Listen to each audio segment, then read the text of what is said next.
The boat wasn't just rocking, it was drifting, with a tow cable attached to the stern and a man in an HOA polo shirt shouting, "We warned you!" from the dock.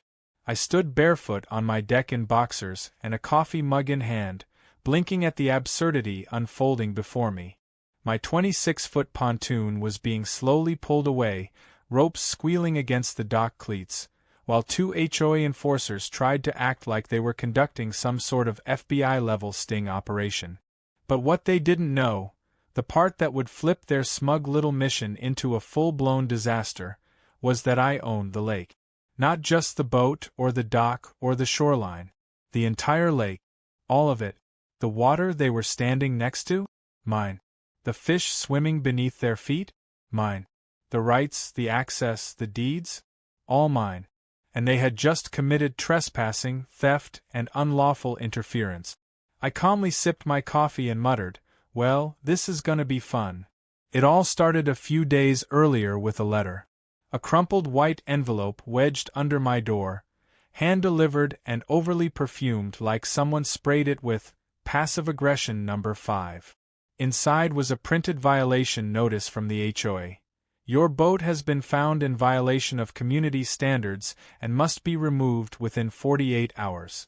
Failure to comply may result in further action.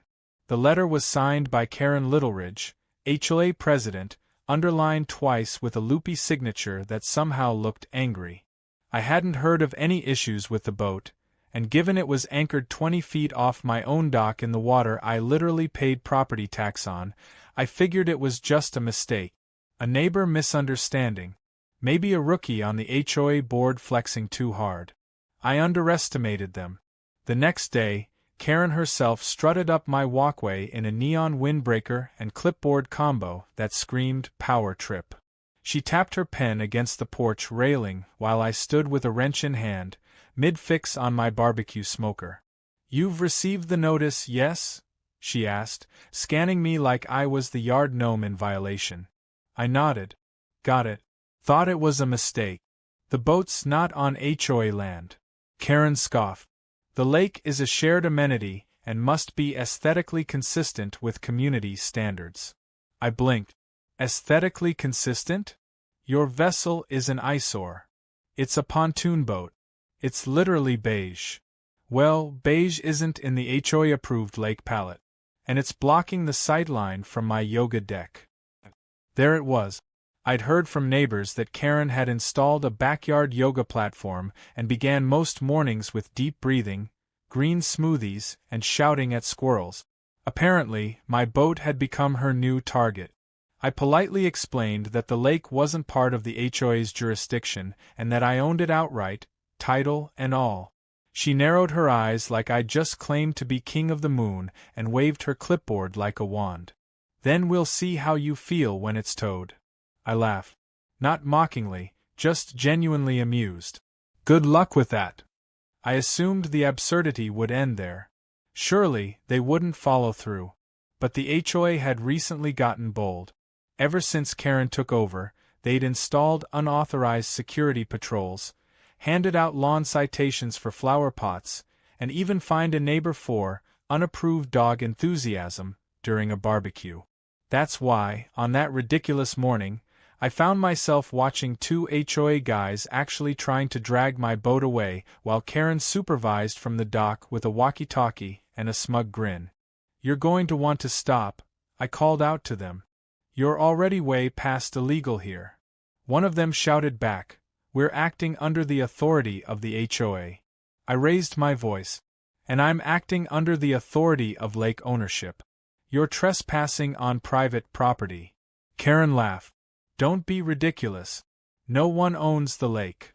That was her mistake.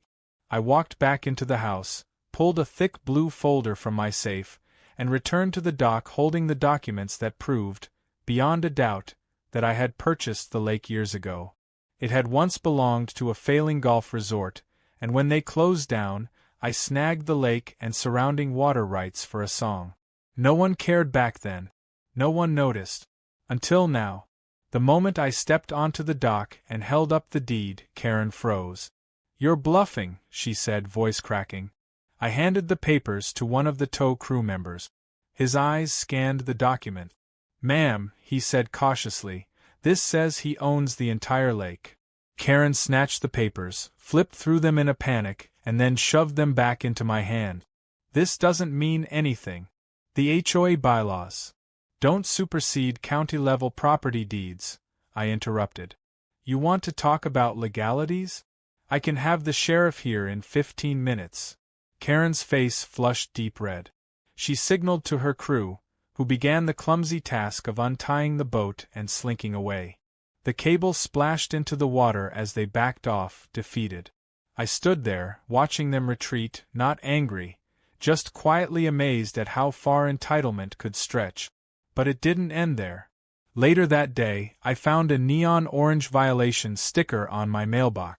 The next morning, another one was taped to my driveway curb. The kicker?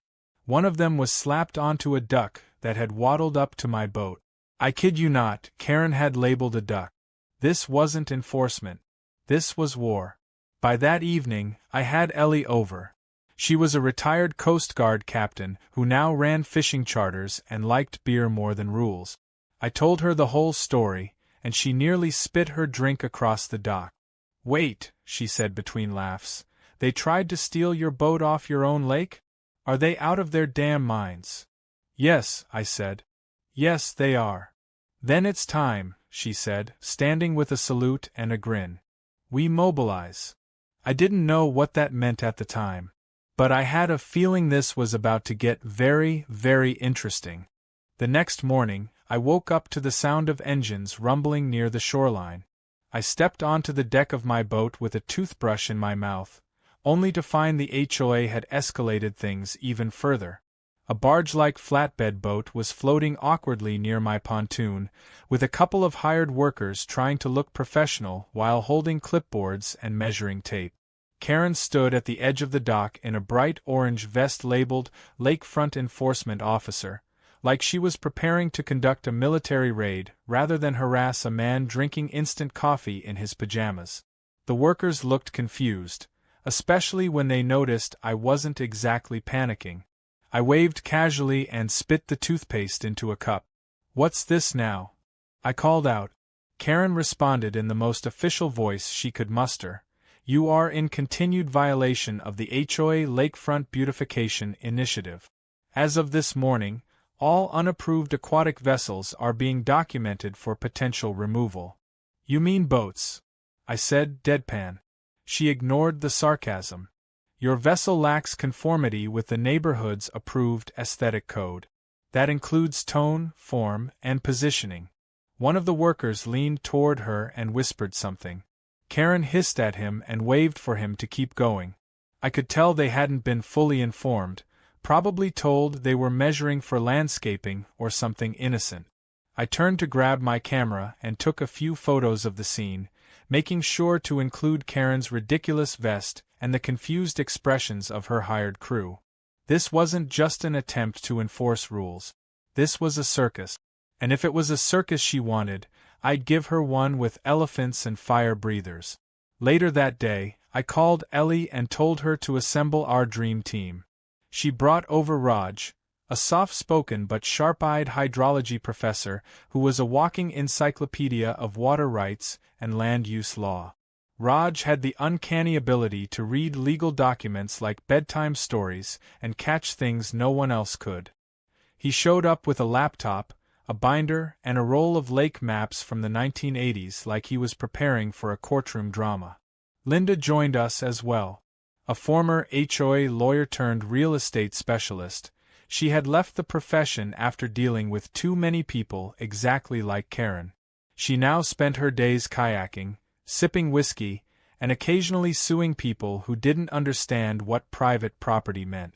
She wore sunglasses that covered half her face and had a Bluetooth headset permanently attached to one ear, like she was always in the middle of negotiating a hostile merger.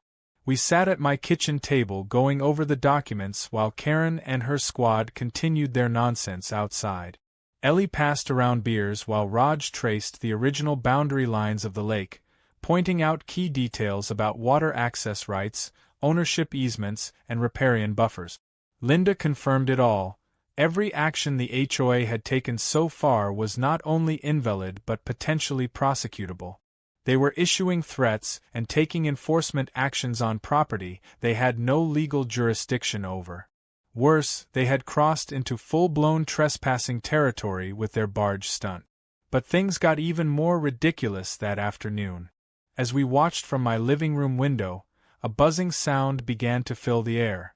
We stepped outside and looked up to find a drone hovering overhead.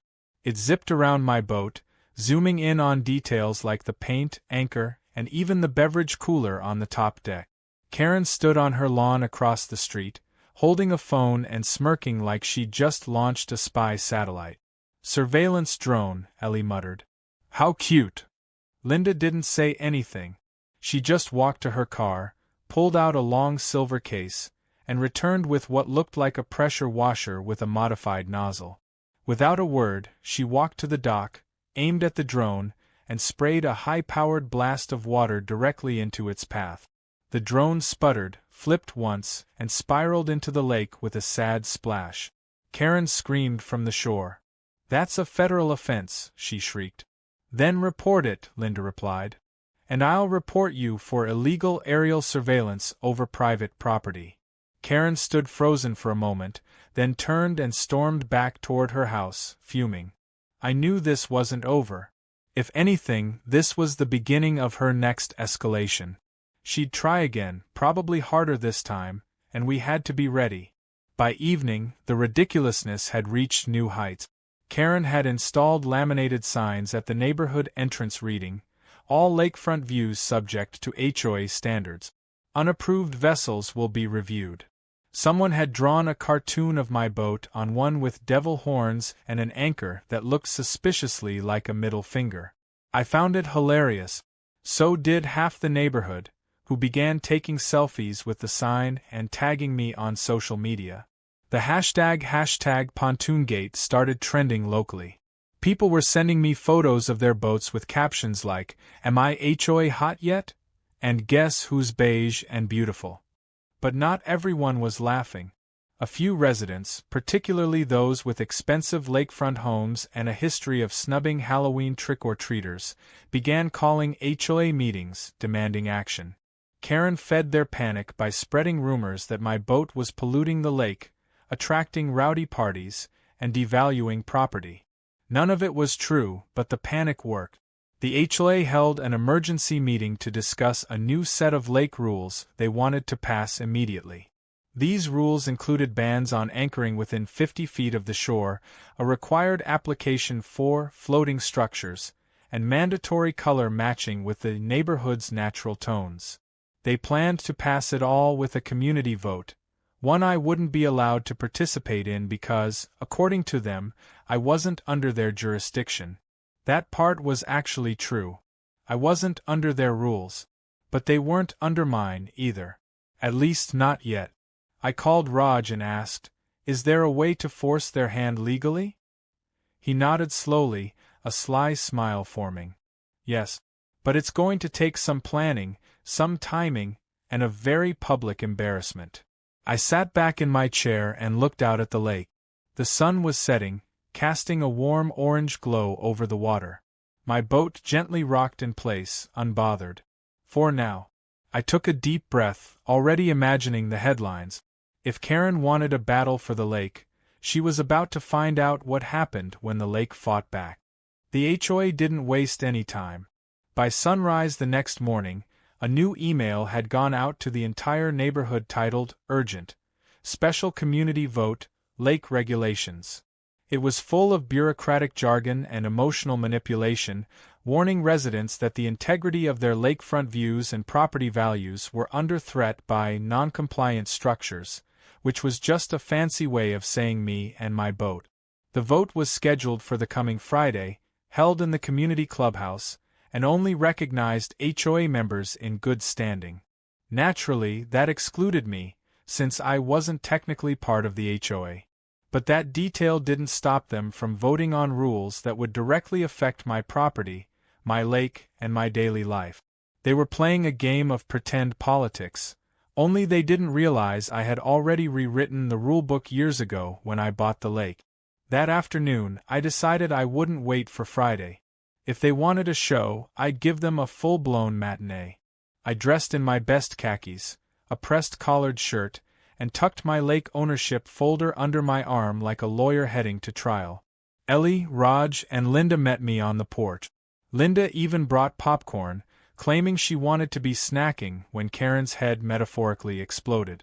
I walked into the clubhouse with calm confidence and a small smirk while Karen stood at the podium already in full rant mode, pointing at a projector screen with a PowerPoint that featured a dramatically pixelated image of my boat next to the words, "Visual threat." Karen spotted me and tried to regain control of the room. "Excuse me, this is a closed meeting for HOA members only." I held up my hand casually. "Oh, I'm not here to vote. Just here to observe the moment this all becomes public record." Some folks in the room shifted uncomfortably. I walked to the back and took a seat, placing my folder on the table. Karen pressed forward, clearly rattled but determined. "We need to protect our views," she continued. "If we don't set regulations now, who knows what else could appear on our beautiful lake? Houseboats, jet skis, neon rafts. This is a slippery slope." A man raised his hand. "But I thought we don't actually own the lake?" Karen laughed uncomfortably. "Well, we have stewardship over the community's harmony. That includes its views and shared experiences." That was my cue. I stood, slowly opened my folder, and pulled out a large laminated copy of the official county deed with the lake's parcel number highlighted in yellow. I held it high for everyone to see. "You may not own the lake, but I do. Bought it 5 years ago. Full title, legal water rights, total access control. Everything you're voting on today only applies to your properties. None of it touches my boat. And every regulation you try to pass and enforce on my water will be challenged, publicly and legally." Karen's face went stiff. The silence in the room was absolute. I could see several people blinking rapidly, as if trying to compute how badly this meeting had just derailed. One of the elderly board members leaned over and whispered to another, "Did she know that before we printed the flyers?" Karen finally found her voice, though it came out with a bitter edge. "You can't just barge in here and make threats." "I didn't barge in. I was invited by your actions.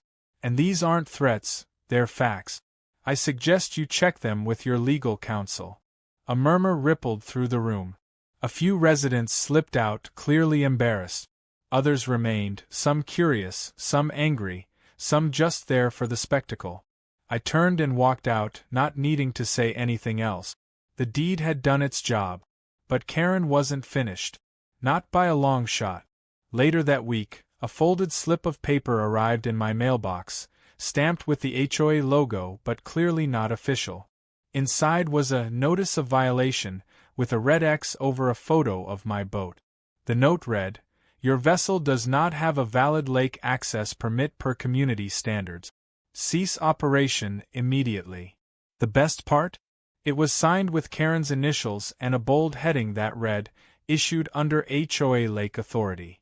Linda read the note and nearly choked on her tea laughing.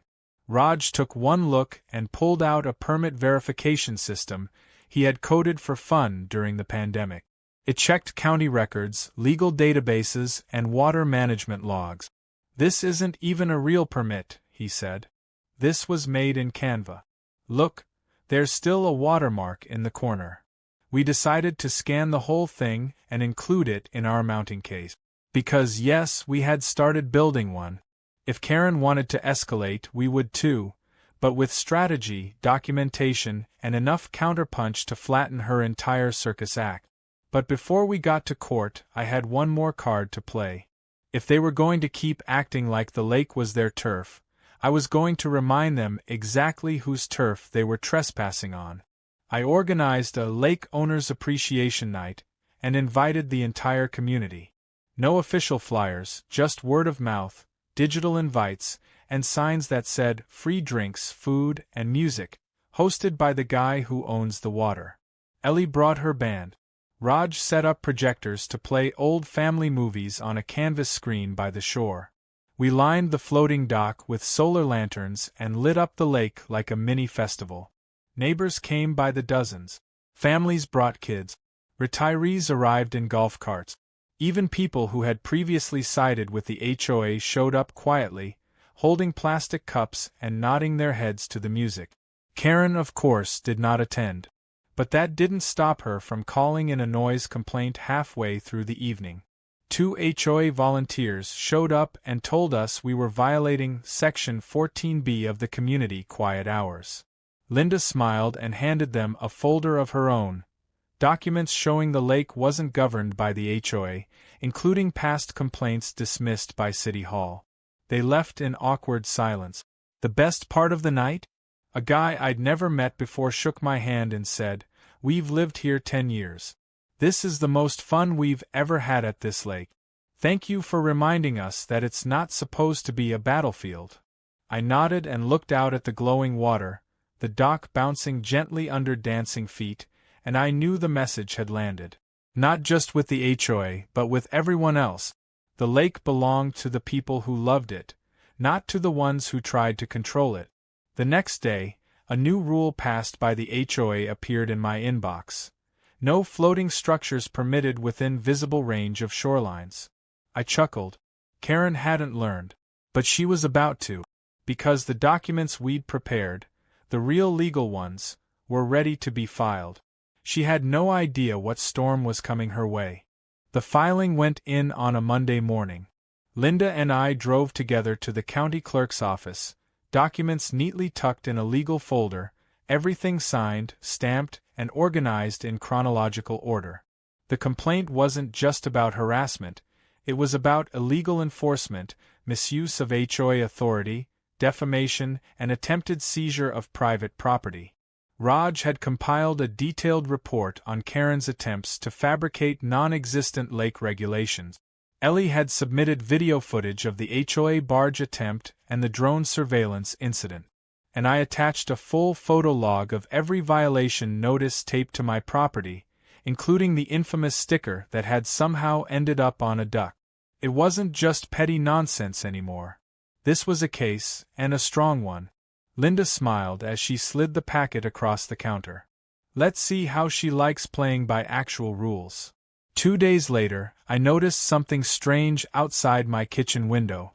A man in a suit stood in front of Karen's house, knocking persistently on her door. He wasn't from the HOA or the neighborhood. He was a process server. She finally opened the door after several knocks, clearly annoyed, and he handed her the envelope. I saw the moment her face changed. First confusion, then horror, then something like fury mixed with disbelief. She looked around quickly, probably hoping no one saw her receiving legal documents on her porch. Too bad I was sipping coffee with a perfect view. That evening, the HOA released a rushed bulletin stating that recent allegations against the board are based on misunderstandings, and that they were committed to transparent, lawful governance. It was laughable. Karen didn't even show up to the next meeting, and her vice president, a guy named Martin who once yelled at a kid for skateboarding, nervously read through the minutes without making eye contact with anyone. The tension in the room was thick. They knew the truth was unraveling, and there wasn't a single string left they could pull without it all collapsing. But just when I thought Karen might retreat quietly, she decided to make one last stand, and this one was so ridiculous, so completely over the top, that I almost respected her commitment to delusion. Early Saturday morning, a neighbor knocked on my door with a wide-eyed expression and said, "You better come look at this." I followed him out to the street and saw it. A massive wooden sign hammered into the ground at the edge of the lake that read, "Warning, unauthorized boats will be towed at owner's expense. HOA Lake Patrol enforced." Beneath it, someone had attempted to install a floating rope barrier across a small inlet of the lake, with cheap plastic buoys and a tiny anchor that wasn't even fully submerged. I stared at it for a full minute, silent. Then I laughed so hard I nearly fell over. She had actually tried to block off a piece of the lake with dollar store supplies and scare tactics, pretending it was a no-go zone. It looked like a kindergarten project on aquatic zoning. Linda, when she saw it, nearly cried laughing. Raj immediately measured the buoys and marked their GPS positions, adding them to our legal file. And Ellie? She brought her paddleboard, sailed right over the line, and planted a giant pirate flag in the center of the so-called restricted zone. I decided to take things one step further. That evening, I invited a couple of friends with boats and jet skis to join me for a freedom float. We cruised around the lake, waving to families, blasting music, and even pulling a kid on an inflatable flamingo. The absurd barrier crumpled and drifted to shore halfway through, pulled loose by waves and physics. Karen watched from her backyard with arms crossed, sunglasses on, and a face so tight it could crack concrete. I gave her a friendly wave and a thumbs up. She didn't return it. But things were about to get worse for her. A local reporter had caught wind of the drama after seeing photos online tagged with hashtag pontoongate and hashtag Karen tried to tow me. She reached out to me, intrigued by the idea that someone could own a lake and still be bullied by a neighborhood board. I agreed to speak to her, and we met for an interview on my dock. I laid out everything, calmly, factually, with documentation. She was shocked, especially when I showed her the fake citations and the permit made in Canva. She took photos of the remaining laminated signs, the remnants of the rope barrier, and Karen's empty yoga platform that now looked like a forgotten prop in a community theater play. The article went live 2 days later under the headline, Lake Owner vs. HOA, How One Man's Pontoon Boat Exposed a Power-Hungry Board. It didn't just trend locally, it blew up. Comments poured in from people across the country sharing their own HOA horror stories. Some laughed, some vented, but most applauded the fact that someone had finally stood up and hit back with facts instead of folding to the pressure. It was like watching the internet join in my personal lakefront battle. The fallout came fast. 3 board members resigned that same week. An emergency HOA meeting was held, this time to discuss restoring public trust and reviewing overreach. Karen didn't attend. Word spread that she'd gone silent, possibly lawyering up. The HOA even sent a conciliatory letter to me directly, stating they were reviewing policy boundaries and appreciated my patience. I didn't reply. Instead, I filed one last document, a property boundary enforcement notice confirming that any structures, signs, or barriers placed on my water without approval would be considered illegal trespass and prosecuted accordingly. It was notarized and sent to every remaining board member. And then came the final twist, one I hadn't expected, but couldn't resist acting on. Raj, while reviewing older maps for our filings, discovered that Karen's property line didn't quite match what was on her fence. Her koi pond, decorative retaining wall, and about 7 feet of meticulously manicured backyard extended a full 10 feet into the lake parcel. My lake parcel. She had been encroaching the whole time she was accusing me of invading hers. I had options. I could sue for reclamation. I could fine her. Or I could do what I ended up doing, which was file a land use violation and issue her an official notice of boundary infringement. The kicker? I included an option for resolution. Either remove the koi pond and pay a minor penalty, or agree to an annual lease payment to maintain that portion of land. She refused, of course. She sent a handwritten note claiming the pond had been there long before you bought the lake. But it didn't matter. She was already losing, and now everyone knew it. The final image burned in my memory was from a cloudy Wednesday morning. I walked outside and saw a landscaping crew draining the koi pond. Karen stood nearby, arms folded, lips pursed, her perfect lawn now marked with survey tape and stakes. She didn't look at me. She didn't wave. And I didn't need her to. The lake was quiet again, mine and peaceful. And even though the battle had stretched for weeks, I knew the war was finally over. The weeks that followed were calmer than anything I'd experienced in months. The floating signs were gone, the fake buoys had long since been retrieved or drifted away into obscurity, and the HOA had entered a period of what they described in their newsletter as organizational restructuring. Most of us knew what that actually meant. Karen was out. Not officially, she hadn't resigned publicly, but her silence was deafening. No more patrols around the lake, no more frantic HOA bulletins about boat colors or shoreline harmony, and no more drones whizzing through the air pretending to maintain order. It was as if the entire neighborhood had exhaled at once. Even the birds sounded happier. Families returned to the water, kayaks reappeared, and my pontoon became something of a local symbol. Not just a boat, but a reminder that a little resistance, when rooted in truth, can dismantle a very loud lie. I started getting thank you notes. Handwritten ones. Some neighbors dropped them in my mailbox, others taped them to the railing of my dock. A little girl left me a drawing of a smiling boat with the caption, "Captain Jake saves the lake." I framed that one and stuck it in my hallway next to the lake deed. A retired couple who had once voted in favor of the HOA sent over a homemade pie with a sticky note that said, "Sorry we believed her. Thank you for standing firm." I didn't need the praise, but I won't lie, it felt good. Not the glory, but the sense that the community had shifted. We weren't just a row of houses anymore, we were people again. People who had seen what happened when power went unchecked and had decided to come back together instead of pretending nothing happened. Of course, I didn't forget what had been done. And I didn't want to leave it open for someone like Karen to try again under a new name with a different title. So I met with some of the more level-headed residents and proposed something different, an independent lake committee. Not tied to the HOA, not in charge of enforcing anything, but simply responsible for preserving and maintaining the beauty of the water we all enjoyed. Voluntary. Transparent. No fines, no rules about boat colors, and definitely no vests labeled Lakefront Enforcement Officer. Just neighbors helping neighbors keep the place clean, safe, and enjoyable. The response was overwhelmingly positive. Within a week, we had 30 sign-up. Ellie offered to lead weekend cleanup.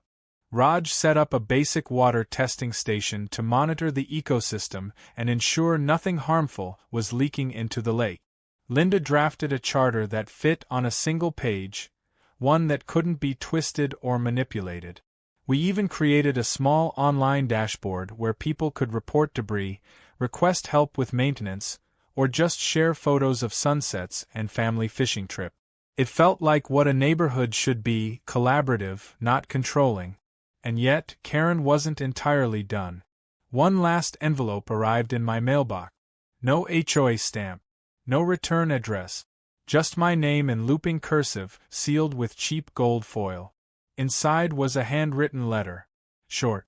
Blunt. No apologies, no recognition of wrongdoing. It simply read, "I hope you're satisfied. You've made your point." I stared at it for a long time. Then I walked out to the dock, folded the letter neatly, placed it in an empty glass bottle, and tossed it into the lake. Let it drift like everything else she'd tried to control. I thought that was the end of it.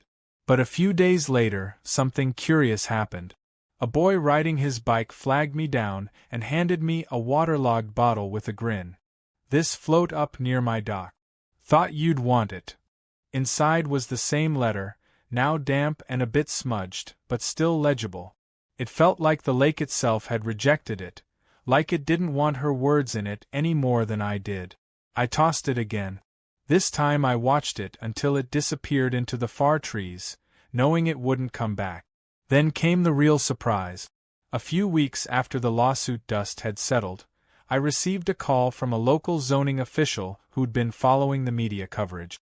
He informed me that the county was reviewing multiple HOA complaints from other neighborhoods and wanted to know if I'd be willing to sit on a community advisory board regarding homeowner regulation abuse.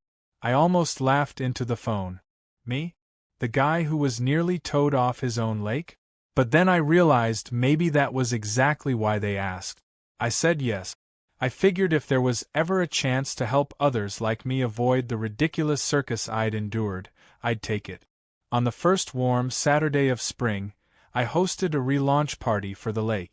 Not a float parade or a festival, just an open invite to anyone who wanted to spend a peaceful afternoon by the water. Kids fished. Adults grilled. Some brought dogs, others brought guitars. Ellie docked her boat with banners that read, "Our lake, our peace." Raj brought biodegradable floating lanterns and let people write wishes on them before releasing them into the water at dusk.